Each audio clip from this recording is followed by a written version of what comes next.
Are you a researcher looking for the next step in your career? EurAccess is the European Commission's research portal that you will want to visit.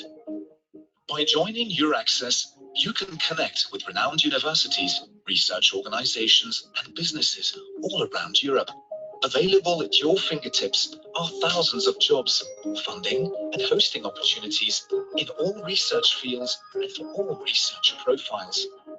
Once you have found the offers suiting you the most, follow the instructions on where to apply. Access is easy, whereas registration is free and comes with a lot of benefits. Create your profile today, look for partners, or make your CV available to recruiters. Looking for support when relocating for your research project? The EurAccess Centres provide you and your family with free information and personalised assistance. Whether you want to know more about European research policy, funding, or further collaboration opportunities, EurAccess Worldwide helps you interact on a global scale, while the 40 EurAccess national portals provide country-specific practical advice and information. And EurAccess isn't just for researchers. If you're an entrepreneur or business, you get access to the world's greatest scientific minds, as well as the opportunity to hire, fund, or host them. Or maybe you're part of a research organization or university. EurAccess lets you post your vacancies, look through CVs, and create partnerships. Wait, that's not all. Whether you are a recent graduate, professor, entrepreneur, or a journalist, our policy library offers you access to policy papers, R&D reports, and research guides. Basically, everything you need to keep your research in motion. Don't waste more time. Join EurAccess today and take your research career to the next level. Good afternoon, everyone. Good afternoon to everyone who is in this chat room. Welcome to EurAccess ASEAN Career Development Webinar Series of 2021. For today, we have the Effective Science Communication for Researchers. This is a two-part training with Dr. Sam Illingworth, author of Effective Science Communication and an internationally renowned science communication expert. We are also joined here by the other regional coordinator of EurAccess ASEAN, Dr. Suzanne Renzo Vasu. Hello, Suzanne. She will be moderating the Q&A later. So we had part one some weeks earlier, which was on communicating science effectively. And in that seminar, Dr. Sam Illingworth presented to us an overview of how to effectively communicate your scientific research to different audiences.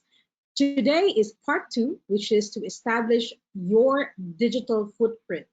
So it has become necessary for a scientist to develop and maintain a digital footprint. And many people have said that, data is the most expensive currency, the most important currency right now, especially online. So in this seminar, Dr. Sam will present an overview of how to create a digital footprint that is catered to your needs, your experiences, and expectations, including the use of blogs, podcasts, and social media. So it looks to be a very, very exciting an hour and a half for all of us. And I know that everyone in the room is as excited as I am. So without further ado, I'll give the floor or give the room now to Dr. Sam Illingworth. Sam, thank you so much for joining us again. Thank you, Jenny. I'm delighted to be here. So if I can just be made the host so I can share my screen, that'd be great. And welcome, everyone. My name is Sam Illingworth. As Jenny said, I'm an associate professor at Edinburgh Napier University. And today what I'm going to be doing is I'm going to be talking to you about establishing a digital footprint, why that's important, how we can go about that, and the different areas in which we should focus. So I'm just going to share my screen with you. So you should now all be able to see my PowerPoint presentation, which I'm just going to start up. And this is about establishing a digital footprint.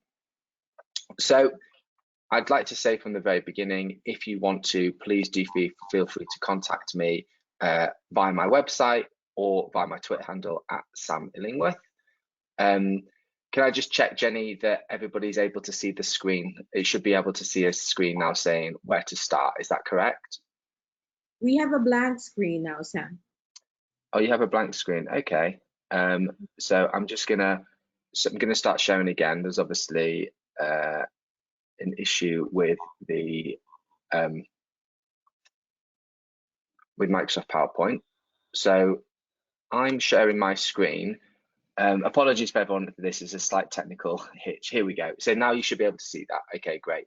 So in terms of if you want to get in contact with me, please do feel free to just get in contact with me via my website, samillingworth.com, or via my Twitter handle @samillingworth. And in this talk, really, we're going to be looking at how to establish a digital footprint and why it's important. And there's lots of time at the end for questions that you might have. And if you want to follow up offline with me, please also feel free to do so. The biggest thing with establishing a digital footprint is that it can become quite overwhelming at first. I mean, there's many different platforms, Instagram, Snapchat, Pinterest, Twitter, LinkedIn, video, blogs, podcasts, Facebook, YouTube. Where do we start? All of these platforms have their own unique selling points. All of these platforms reach different audiences. All of these platforms enable you to do slightly different things. So the best piece of advice that I can give you is to dip your toe into the digital environment and then focus. So what I mean by this is pick several different social media platforms and experiment with them. See which ones work for you, see which ones are useful for your research, see which ones help you to reach and engage with the audience that you want. And it may be that several of these platforms are not suitable for you. It may be that several others are. So me personally, I'm not very good at taking photographs at all, as my family will attest to. So even though Instagram is an incredibly powerful platform for sharing images, for me personally, it's not a platform that I'm particularly successful at using, being honest. So try a variety of these different platforms, see which ones are useful for you, see which ones you're able to engage with, and then focus on those platforms and don't be afraid to fail. So it's really important about trying these out and then trying to find your voice and utilizing them so that they're of most use to you and your research and your identity. And the reason that we want to establish a digital footprint is that when we're looking for jobs, when we're applying for research grants, people will Google us, people will do web searches on us to see who we are, to see what we're offering. And by establishing a digital footprint, we can help to shape the narrative of us as individuals and as researchers. So in terms of which social media do scientists use, this is from a 2016 paper published in PLOS ONE. And it's a few years old now, so obviously different social media platforms have since developed. Snapchat's not on here, TikTok's not on here, podcasts aren't really on here, but it gives you a good idea. And the platforms that scientists and the social media that scientists seem to use the most are Twitter and blogs. Blogs being either WordPress or Tumblr or Blogger or another various platform like that. So for the purpose of the rest of this talk, I'm going to focus on Twitter and I'm going to focus on blogs. Very happy to answer any questions on other platforms at the end, but I thought it'd be most useful to focus on these two because these are also two platforms that I use effectively. In the last session as well, we talked about inward-facing and outward-facing science communication. Inward-facing being reaching other scientists and outward-facing being reaching non-scientists, members of the public, various publics, policymakers, school children, journalists, community groups, etc. And social media is a great way to actually do both of those things, to reach other experts, but to also reach non-scientists as well. So we're going to focus on Twitter and we're going to focus on blogs. and I'm going to give you some examples as to why we should use them, how we should use them, and how they can be effective as well. And then talk a little bit about how I've used them successfully in my own dealings. So Twitter, I'm sure everybody knows what Twitter is, but it's a microblogging site that basically allows you to communicate with a variety of people all over the world. The benefits of Twitter for a scientist are really quite large. So it enables you to promote your work, by which I mean it's a very good way of sending out a message of 280 characters or less to let your followers know if you've got any blog posts, if you've got any papers, like who you are as a scientist.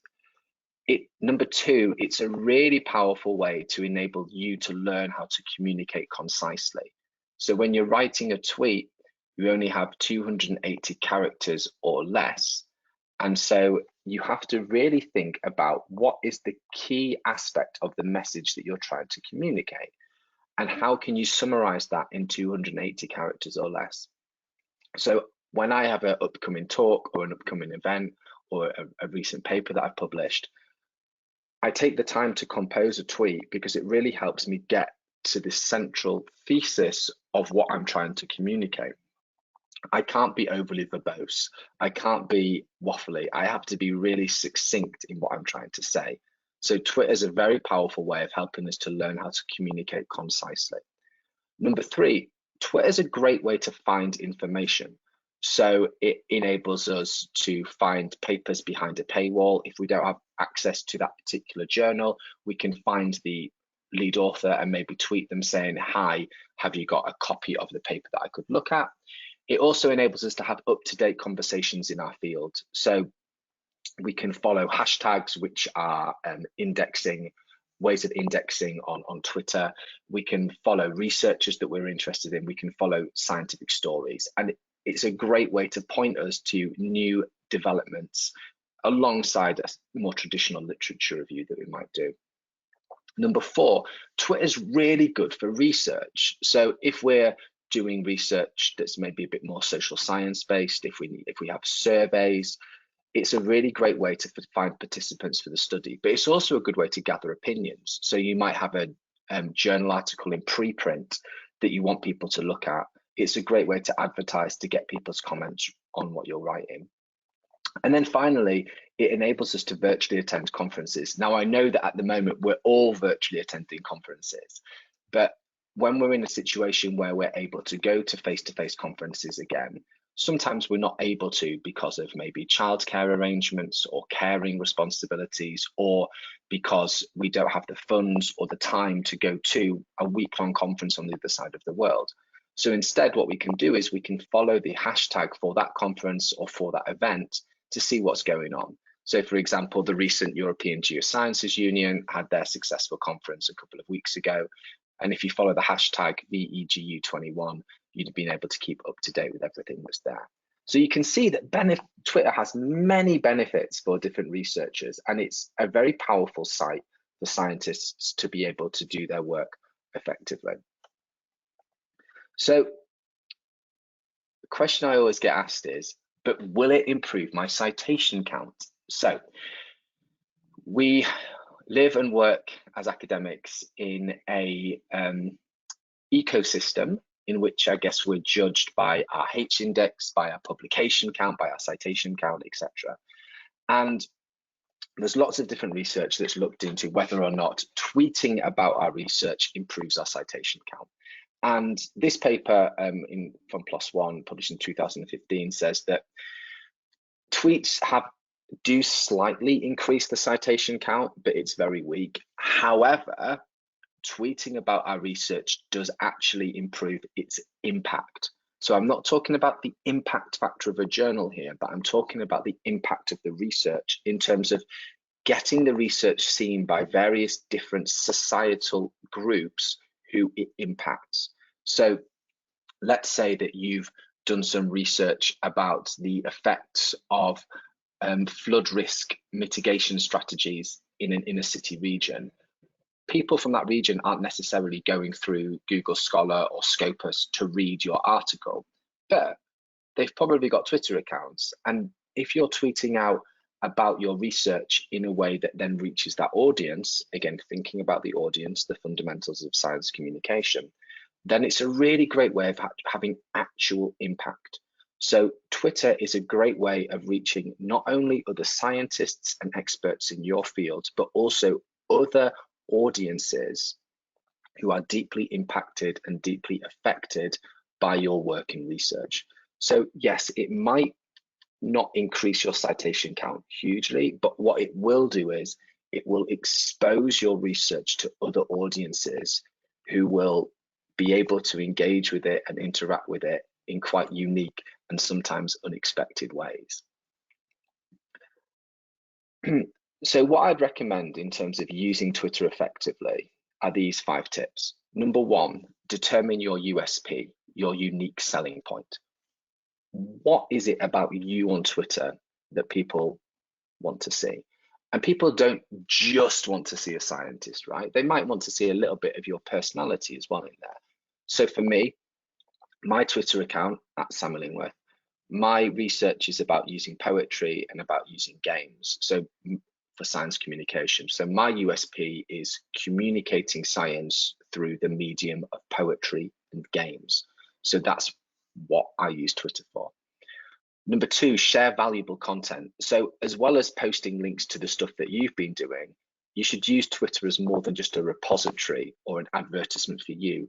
You should also use it as an opportunity to signal share, to highlight opportunities that other people in your field might find interesting, to highlight other people's research, to highlight news stories, to bring to light scientific issues that are going on. So share valuable content. People need to be able to go to you to get something that's worthwhile.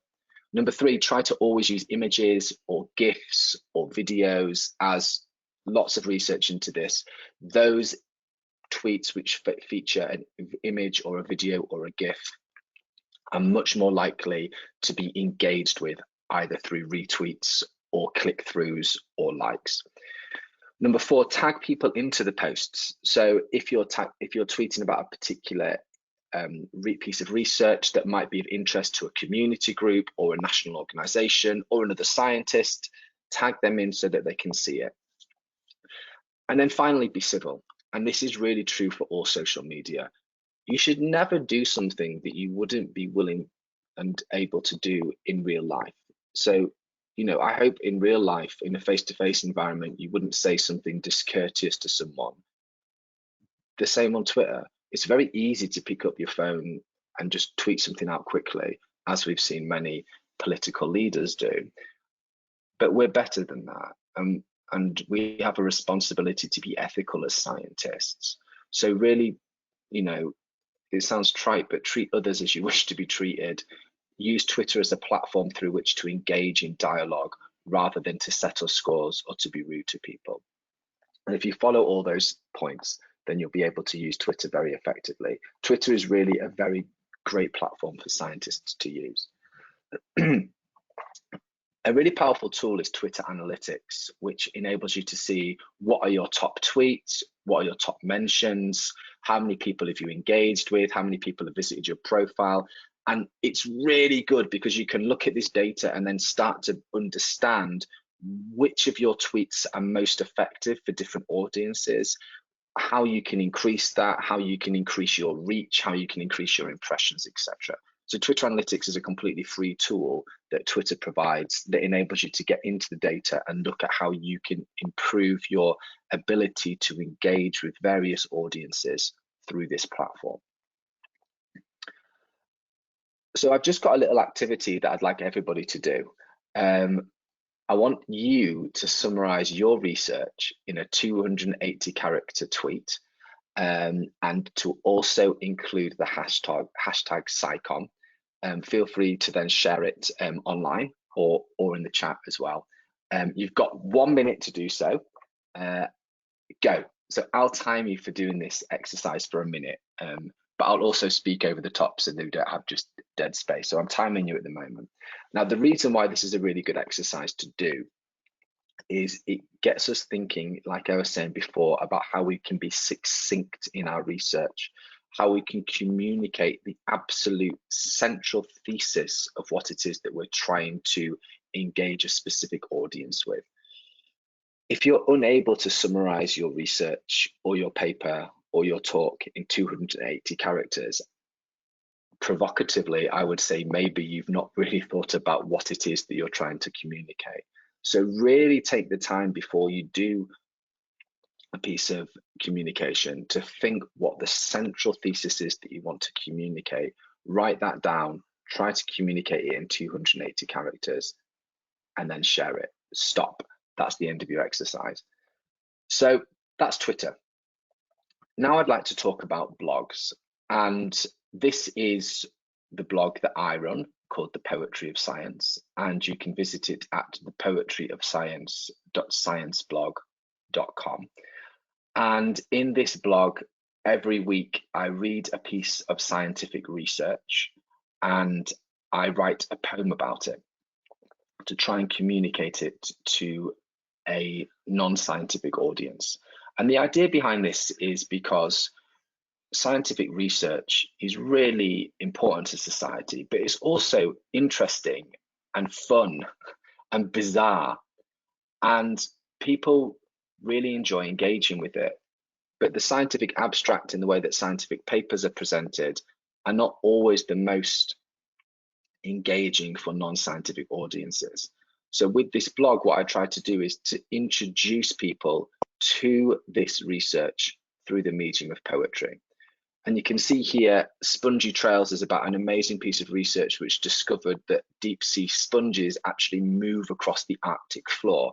A bronze map of stone is about research that discovered a three-dimensional stone map in a European area in France that dates back to the Bronze Age. This is amazing research that people don't necessarily know about.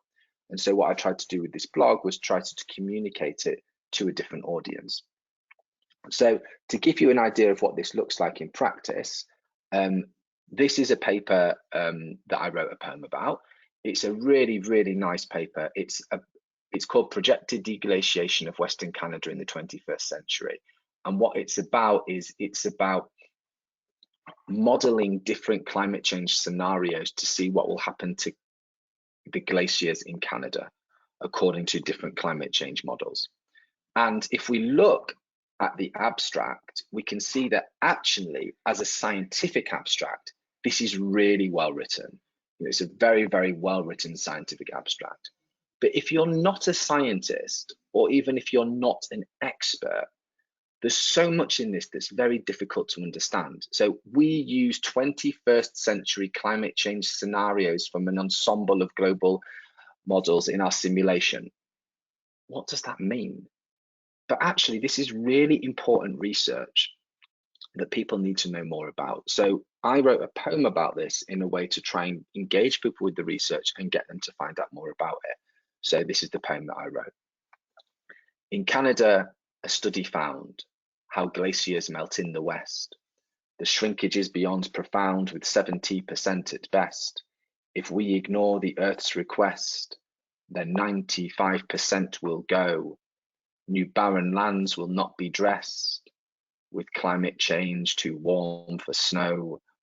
The alpine streams and sapphire lakes, they too will go.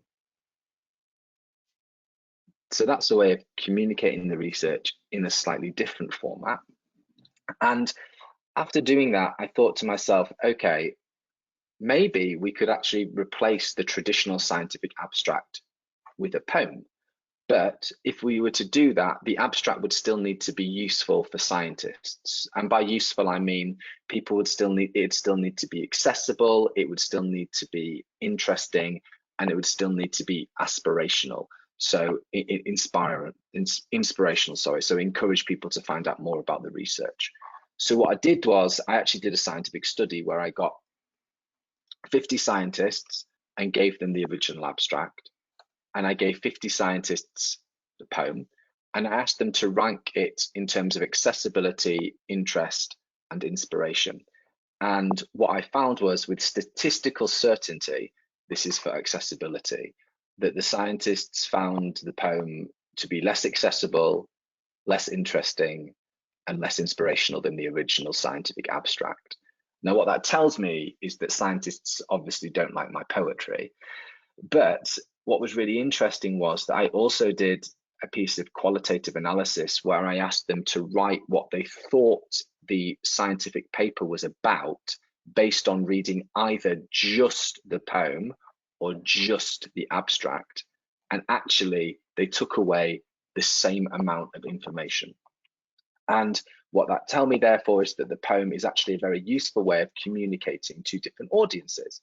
And if you want to find out more about this, you can actually read this peer-reviewed piece of research that was published in the journal F1000. I also got the most interesting piece of peer review in that one of my reviewers said, "This is very good, but why have you not written your own abstract in the form of a poem?" To which I had no response other than to go away and write an additional poetic abstract for my own piece of research. So the reason why I'm showing you this is that this is the blog that I wrote. You know, I had a unique selling point in terms of creating a platform in which I shared scientific research through the medium of poetry. I write it weekly. It takes a considerable amount of time, but it has led to so many opportunities. I've been invited to give keynotes all over the world, from Australia to San Francisco to Germany. And here I am speaking at the Berlin Science Festival in the Natural History Museum there. It's led to several different research papers. So the one that I shared with you, as well as several others as well. And it's led to many different grants as well. So I got, off the back of this, I got a grant from the Royal Society to further investigate famous scientists who wrote poetry, which actually then resulted in me getting a publishing contract for a book as well. So writing a blog is a great way of establishing your digital footprint. It's a great way of engaging new audiences with your work. But from a professional and personal benefit, it also leads to all of these opportunities as well. It helps to establish your expertise. It helps to provide opportunities to give keynotes. It provides ideas for future scientific studies and collaborations, and might even be used in grants as well going forward. I know that for me personally, I've been writing this blog for 6 years now, and it's helped to completely reshape my actual field of scientific research, which has been of great value to me. And it's really important to be patient, because when I started out writing this blog, I had honestly maybe 100 people looking at it a month at a maximum, whereas now it's somewhere between 6,000 and 10,000 people every month that look at my blog. So be patient, provide good content. But will it improve my citation count? Well, actually, yes. So there's several studies that look at this. This particular paper from 2014 from the Journal of Association for Information Science and Technology shows that it does actually improve the citation count. But as with Twitter, it's so much more than that. It improves the impact of your research because it enables new audiences to engage with it in a way that is more accessible, that is more engaging, and that is more appropriate for them as a specific audience. So I would really encourage you to think about starting up a blog about your research or about your scientific field of expertise or your study, as it helps to provide you with opportunities, but it also enables people to be engaged with your work in a new way and with different specific audiences as well. So how can we use blogs effectively? Well, find something new to say or a new way to say it. Look what's out there. What blogs already exist? How can you use your expertise and maybe even your interests to create something of value? You know, are you interested in baking? Are you interested in yoga? Are you interested in running? Is there a way that you can combine your scientific interests with this? Or Are you interested in addressing issues of diversity or issues of a political scientific agenda in your blog? And how can you do something that has, again, a unique selling point? Number 2, post regularly. I would recommend having at least a fortnightly blog. Having a monthly blog makes it difficult really for people to build momentum. But that goes into my next point, because it can be quite time consuming to write even a fortnightly blog. So why not collaborate? There's many different networks of blogs that already exist. If you work with your research colleagues or your friends in science, you could work together to develop a blog collective. And all of a sudden, if there's 4 of you, you can have a weekly blog post, but only writing 1 each per month. So that's a very powerful way of starting to develop. And also you then have the access of all of the networks of each of you as individuals. Number 4, advertise yourself. Put your blog at the bottom of your email signature, tweet about it, put it on Facebook, tell all your friends and family about it. Basically, don't shut up about your blog, just keep on going on and on and on about it. And that will really help you to build an audience. And then finally, get involved with the blogging communities. So don't just use your blog as a repository and leave it there. Comment on other people's blogs, like other people's blogs, offer to do guest blogs, ask people onto your site to do guest blogs for you. Doing so will help to spread the workload, but it will also expose you to these different audiences, therefore making it much more useful in terms of signal sharing and in terms of getting your message to the largest number of different audiences. So I'm going to summarize now what I've said. I've spoken for about half an hour, and then I'm going to take questions just in terms of key messages for establishing a digital footprint. Number 1, focus on 1 to 3 platforms. So for me, I spend a lot of time on Twitter, on blogs, and on podcasts, which I'm happy to answer questions about in the chat.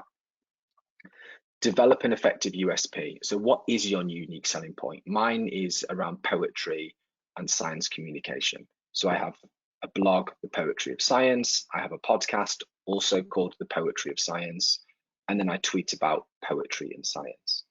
So for me, I found Twitter and podcasts and blogs to be the 3 most effective platforms. I did experiment with several others, which were not as successful, but that's okay, because you can't be across every single platform and also do scientific research at the same time. It's just not possible. So try out lots of different platforms and see which ones enable you to develop your unique selling point. Post valuable content. So why will people want to keep coming back to your blog or your Twitter account or your YouTube channel? What is it that's valuable for them and for their community? And finally, collaborate and signal share. So by collaborating, you're spreading the workload, but as I said, you're also exposing yourself to the different networks of your colleagues, which makes it far more likely for it to be effective and increase the readership and ultimately increase the impact. So focus on 1 to 3 platforms, think about your unique selling point, post valuable content, and collaborate and signal share. If you want further information on this, you can check out my book, Effective Science Communication, Practical Guide to Surviving as a Scientist, that I co-wrote with my friend and collaborator, Professor Grant Allen, available from the Institute of Physics, and also probably available from your institute's library. Just ask them if they've got an e-copy of it. And that brings an end to the formal part of this presentation on establishing a digital footprint. Please do feel free to contact me via my website or via my Twitter handle. Always happy to answer questions. And just really think about how to engage with different audiences in a digital capacity. Try out several different platforms. Don't worry if some of them don't work.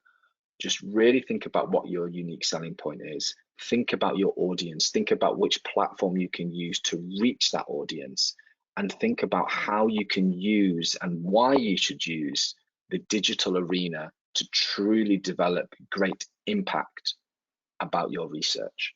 So I'm going to stop sharing my screen now, and I'm really happy to answer any questions that you might have. And thank you very much for your attention throughout. Thank you. Well, thank you so much, Sam. As usual, a fabulous presentation, and our participants are already starting to raise the questions that they have. And maybe I'll just start reading out some of them that have come in already. So our first question is from Alexander Padilla, who's joining us from the Philippines. And Alexander has a management question, I guess. He's asking, would you prefer a Twitter account that you usually use as your personal account combined with your professional scientific account, or would you suggest to keep those two separate? What is your advice? It's a really good question, and I think it depends on you as a person, to be honest. So I use Twitter as a professional capacity. I use Facebook on a personal capacity as a way to stay in contact with my friends and my family. In my Twitter account, I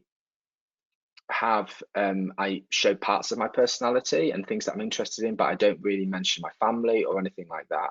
And also, I also always have in mind that it is professional. So even though it's not explicitly linked to my institute, I know that some institutes are quite heavy-handed with the way that they expect their researchers to tweet.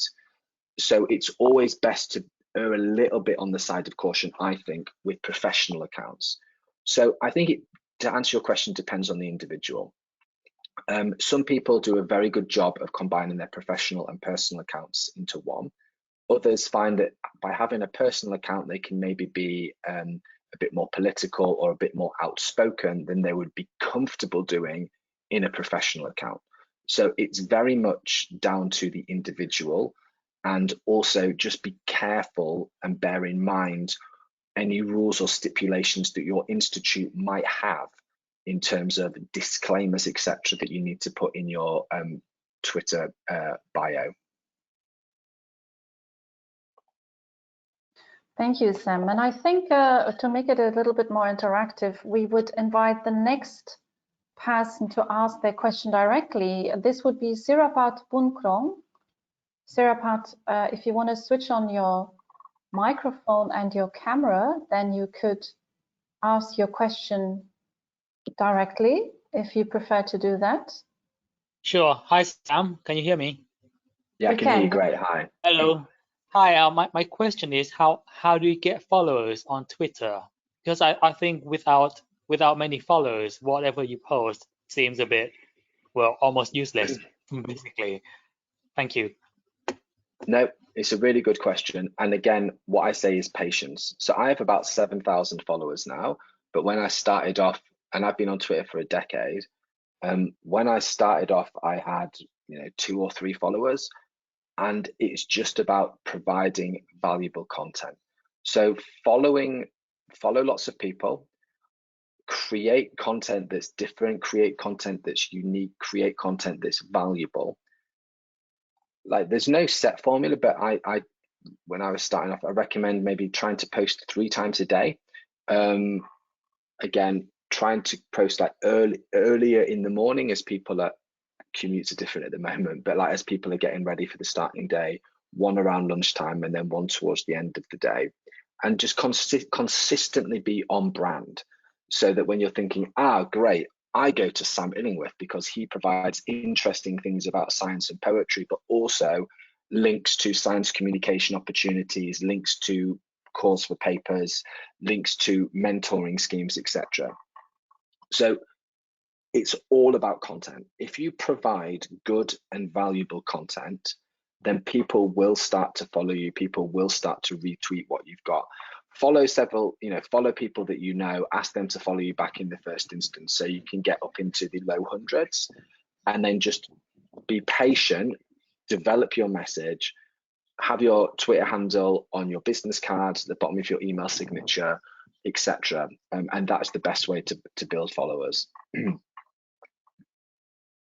Thank you, Sam. A great question, Sirapat. Maybe Before I hand over to the next person to ask, just a quick follow-up. Sam, how often do you think one has to be active on Twitter? Do you have to be there daily or maybe multiple times a day? Or what do you think? Is there like a magic number of activity? I don't know if there's a magic number, and I think with all of this, it's really important to consider the workload of academics, the fact that social media is great, but also has issues concerned with it, and one of which can be overload. So I try to post something most days, but sometimes I don't, and that's okay. So it's just whatever you have the capacity to be able to do that enables you to do that. Thank you, Sam.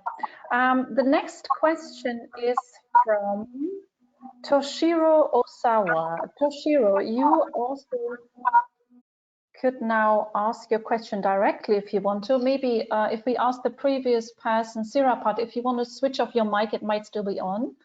And Toshiro, if you would like to ask your question directly. Yes. Can you hear me? Yes. Can you hear great, Toshiro? Thank you for the presentation. My question is about sharing ideas that I plan to use for my future articles. I'm worried that someone might steal my ideas before I publish them, and someone publishes before me. Would that be a concern? Okay, that is an excellent question, Toshiro. And I think as well, it's not just your research, but other people's research as well. So before you share anything on a blog or via Twitter regarding preliminary results, first of all, always check with everybody on your team, including if there's a PI, if this is appropriate or not, because otherwise it could breach data entry, it could actually make it invalid for future publications, etc. But we also know that during the development of research, there are results that we can share as like teasers for future upcoming work or to get commentary on it as well. So what I would say is, Toshiro, always check with the whole team and make sure that it's not going to invalidate any future publications or any future work. Thanks so much, Sam, and thanks so much, Toshiro, for your question. If you could switch off your microphone again off, Toshiro, and I would invite our next audience member to ask her question. This is Maria Luella Tinio. Maria, if you would like to just enable your microphone and ask your question, please. Hello. Can you hear me? Yes, yes. Hi, Maria. Hi, I'm actually called Ella. So that's my nickname. So anyway, Dr. Sam, I have a question. I'm from the Philippines and I'm working on a project with researchers, with scientists, and I'm the only communication person in the team. We developed an application for citizen science, and I just want to know your thoughts about it because I studied science communication in my undergraduate study, but we were not able to tackle citizen science, and I think it's important, and it's in the trend right now. You know, involving the citizens and ordinary people in non-scientific people in research. So I just want to know your thoughts. Thank you. Okay, great. No, thank you, Ella. That's a great question. So yeah, I've published several studies in citizen science, taught several courses on it. I think that citizen science is a really powerful way of engaging non-scientific audiences with scientific research, giving them a voice as well. What I would say is that good citizen science projects should involve citizens throughout the whole process. So not just at the end when we're disseminating information, but right at the start, even as far back as writing research applications, certainly in the collection of data, certainly in the development of ethics as well. Because otherwise what happens is if we do citizen science projects where we're only relying on the citizens for data collection, there's a danger that actually we're treating the citizens as free labor. So with citizen science projects, it's really important to set strong ethical boundaries, to fully engage the citizens and to keep them and to enable them to be involved throughout the whole process. This is especially true when we're working with vulnerable audiences or maybe indigenous communities around topics where there's also an association with local or indigenous knowledge, and then who owns that knowledge once it's been created. So whilst I think citizen science is a fantastic way of engaging different audiences in a meaningful way with science, lots of work needs to be done to ensure that those citizens are given equal parity as the scientists. And Ella, please do feel free to contact me if you want to talk about any of this in detail or have any guidance or advice from me, because it's an area that I enjoy very much and which I guess I'm an expert in. So yeah, very happy to talk to you more about that offline if you so wish, or even Suzanne, we could run a citizen science workshop in the future as well. So yeah, very happy to take questions about that, Ella. Thank you, Ella, for your question. And yes, we will most certainly take up that offer, Sam. That's fabulous. Now we have another question, and may I invite Larissa Marcepina. Larissa, if you would like to ask your question now.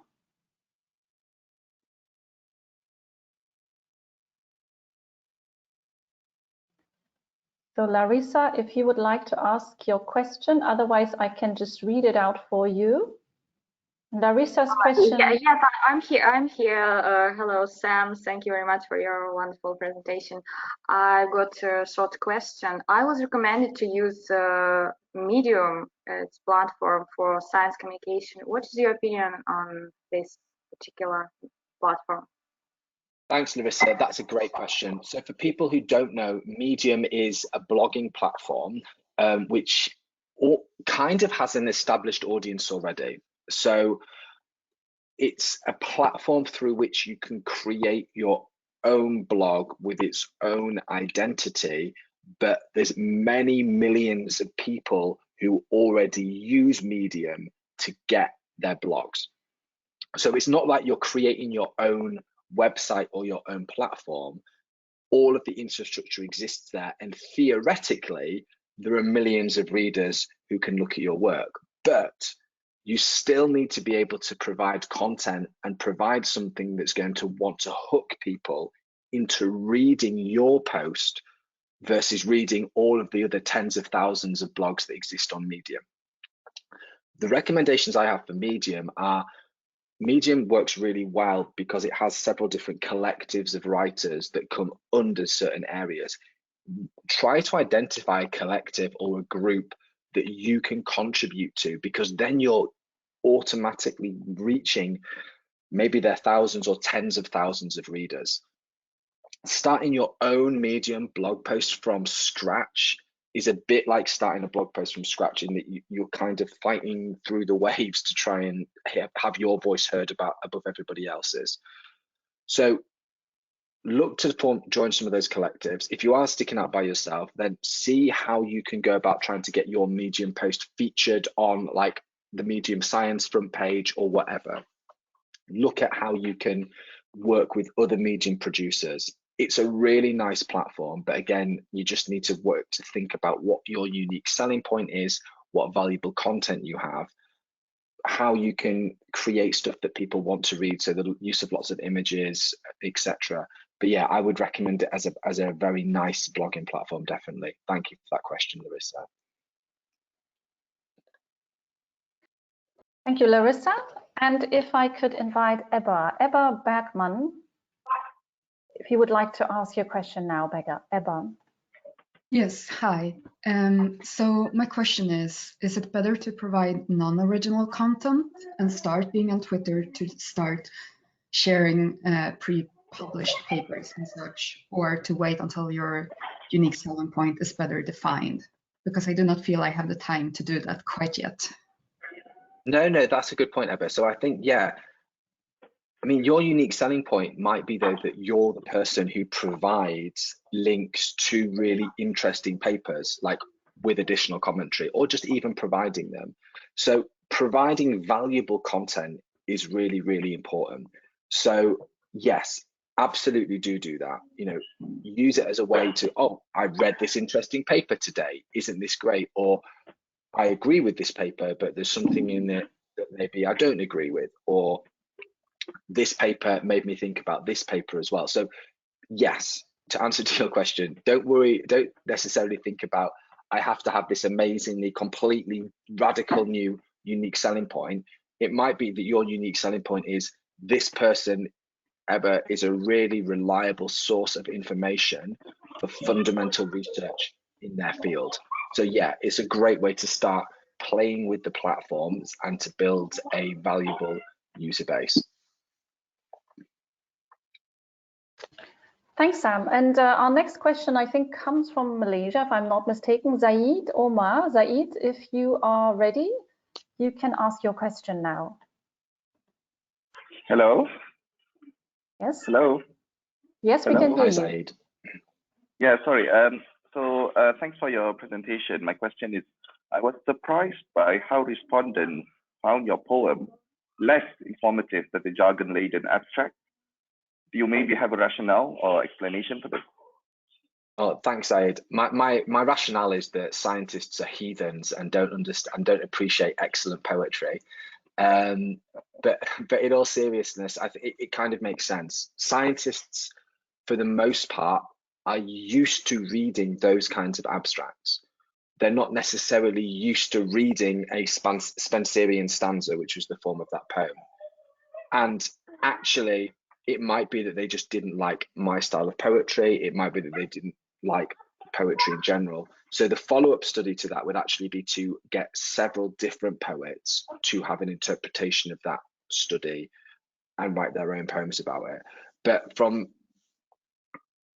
I mentioned this in the paper as well, but I think the rationale why they found it to be less accessible, interesting, inspirational is because it's a medium with which they're not specifically au fait or used to using, and it maybe challenged them a little bit. Do feel free to check out that paper though, because there's some interesting results in it. Well, we have, I think, just a couple more questions, and the next person who I invite to ask the question is Egelin Al-Kassid, if I pronounce this correctly. Egelin, if you would like to ask your question. Can you hear me now? Yes, we can. Hi, Dr. Sam. I'm Egelin from the Philippines, and I've been your fan, I think, for the longest time. I'm also in the field of science communication, and your story about how playing video games as a kid kind of encouraged you to become a scientist someday also plays a big part in my current research project. So I'm working on the link between students' interest in science and their video gaming habits. So I just want to know some of your thoughts on how video games can be an effective tool for science communication. Yeah, thank you, sir. Thank you, Egelin. No, thank you, Egelin. That's a great question. So, I am a big video game fan, so I'm probably slightly biased in this, but I think that video games are a really powerful medium through which to engage different audiences with science, and not necessarily by having like an educational video game, but rather by exposing people to ideas. So, for example, renormalizing who scientists are and what scientists look like. If we have video games in which scientists are not people that look like me, as in white men, but they're actually people from a variety of different backgrounds, ethnicities, and genders, then that can help people playing video games to renormalize what scientists look like, which is a really powerful way. Video games, as an industry, I think they've surpassed the film industry now in terms of just the pure amount of money that they're making. We know that through lockdown, many people even more are playing video games. So they're a great platform for good and for us to address some of these stereotypes. In a paper that I published a couple of years ago with my colleague Rolf Hutt, which is about Zelda, the Breath of the Wild, what we did was, Zelda Breath of the Wild is a great game, but on the Nintendo Switch, but basically you have lots of physical areas that are kind of not realistic. So you have like a volcano basically next to a tundra, which wouldn't really happen in the real world. So we wanted to see if actually people were able to identify whether or not they looked realistic or not, and if they could delineate between a game space and a real life space. There's a paper in Geoscience Communication that I'm very happy to send you. You should probably read though, which looks at this, and we actually found that even though geoscientists are better at delineating between a game space and a real world space, non-scientists can still do it as well, which means that video games provide an arena for tangential learning to take place. So yeah, in answer to your question though, video games are a really powerful way through which we can help to renormalize what science is, to improve diversity, and also for these tangential learning opportunities to take place.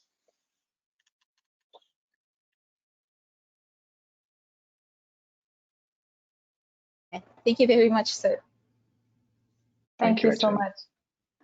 Well, I think we just have a couple more questions. If you just let me go back to the questions. Oops, they've disappeared. There they are. We have a couple more questions, and I think perhaps the people asking the questions would prefer me to read them out to you. So I will just do that here. And this is a question, I guess you've touched on that a little bit earlier on. Creating content is very time consuming, and you are all researchers at the end of the day with a full-time job. This question here is from Liz Albert, and she's wondering, how do you balance the need to create meaningful content with your actual research commitments? Do you plan content in advance and post it gradually, or what is your personal strategy at managing this? So my personal strategy at managing this is to set specific time in my calendar to write my blog, because I find it a really important part of my research output. As I've said, I've found it has resulted in papers, it's resulted in grants, it's resulted in job offers. It's been incredibly valuable for me, but it doesn't just happen. So we do, as researchers, have to balance many different things, and we can't do everything at once.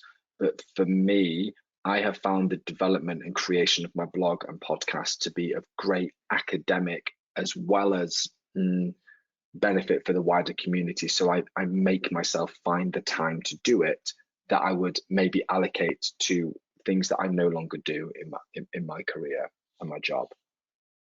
It's a very good question.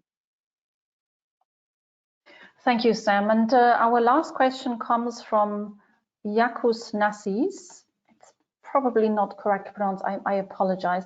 And this question relates to something that I think you were talking about at the beginning. So it's kind of a loop to the back of our session today. This refers to dealing with very specialized topics. This researcher here is working in the field of genomics and is wondering, how to communicate his scientific message to non-experts outside of his area of expertise. So how laymanized or non-technical should the content be if you're dealing with a very highly technical field such as genomics? It's a good question. And if we think back to the fundamentals of science communication, it's always ask your audience. So it's really think about what aspect of genomics you want to communicate and why you want to communicate with that audience, and then engage with that audience and say, in your case, what do you know about genomics? What more do you want to know about genomics? What would be useful for you to know about genomics? And really listening to what people need and what they want to engage with, rather than assuming what they want, is a really effective way of ensuring that you engage different audiences with even your very highly technical research in an effective manner. Thank you so much, Sam. And this brings the Q&A session to an end. I think fabulous questions and fabulous answers. And I will hand over to my colleague, Jenny, to close the session. Thank you. Yes, before you go, I have some announcements because there have been questions on the certificate and the presentation. So just wanted to answer that before you all go away.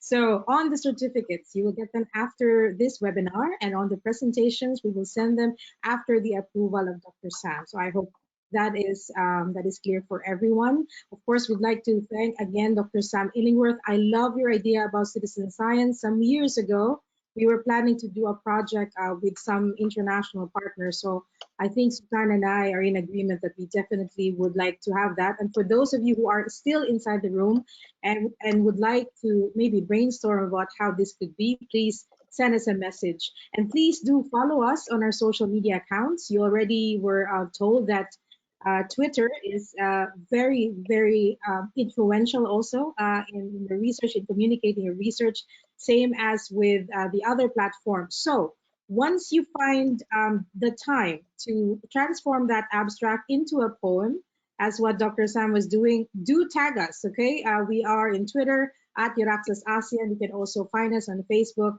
And we also have a website where you can find all of these opportunities in the European research area. So please keep in touch with us. So that's it from our end. Thank you so much. Have a good night, everybody, and have a good day, Sam. And to our next webinar. Goodbye, Thanks, everybody. everyone. Bye now. Goodbye. Thanks, Sam. Bye. Bye, Bye. everyone.